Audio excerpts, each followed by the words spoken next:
Я, во-первых, не трус, и пускай весь мир услышит меня, все, что я сейчас скажу. Знаете, если бы мне любой президент бы этой страны, любого города, приказал бы взять в руки оружие только потому, что он не может решить свои вопросы с каким-то другим президентом, а меня отправляет на войну, чтобы я убивал других детей, я бы никогда в жизни бы на это не пошел бы. Потому что у меня есть принципы жизни. А свои принципы такие я никогда не переступлю.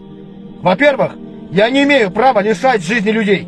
Во-вторых, я не имею права делать несчастной чью-либо мать. А в-третьих, ни одна земля не стоит слезы наших родителей. А в-четвертых, для меня существует лишь одна нация. Это человек. Для меня существует лишь одна родина. Это планета Земля. Если у какого-то президента на этой планете какие-то несостыковки с другим президентом, то пускай идет и решает вопрос с ним лично, а не впутывает в это свой народ. Ведь он осознанно понимает то, что он их отправляет на верную гибель. Получается, он готов рискнуть моей жизнью, но не своей. Спасая свою задницу, он подставляет меня под удар, под обстрел. Ибо меня заставляет стать убийцей. А я не хочу быть убийцей. Я хочу вам всем правителям, если вы это слышите, напомните одну вещь. Одну истину. Когда вас выбрали в президенты, вы должны были сразу понять и не забывать, что не мы являемся вашими слугами, а это вы, слуга народа.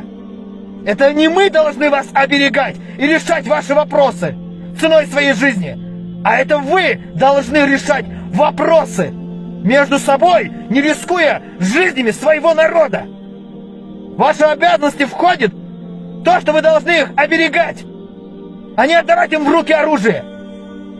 Вы забыли, что Бог создал Адама и Еву, но никак не оружие. Я не стал воевать только потому, что не живу с ненавистью в сердце. Я не стал воевать только потому, что я против зла. Я не стал воевать только потому, что я не стал частью этого зла. Я не стал воевать только потому, что мы ничем не отличаемся друг от друга. Потому что мы одно целое. Потому что нам нечего делить. Потому что я не нацист. Потому что я имею уважение к вам. Потому что я готов усеться с вами за одним столом и кушать. И делиться с вами едой. А не жадничать. Я не стал воевать, потому что я ценю не только свою жизнь, но и чужие жизни.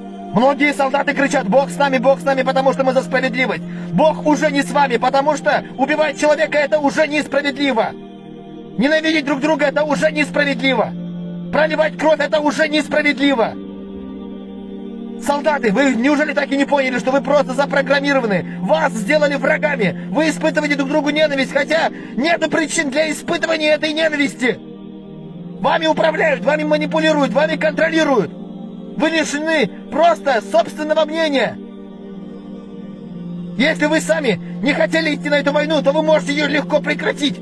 Просто сами подумайте. Если вы перестанете брать в руки оружие, если вы не сядете на эти танки, если вы не будете убивать, крушить другие города, если вы это все сделаете синхронно с двух сторон, то никакой войны не будет.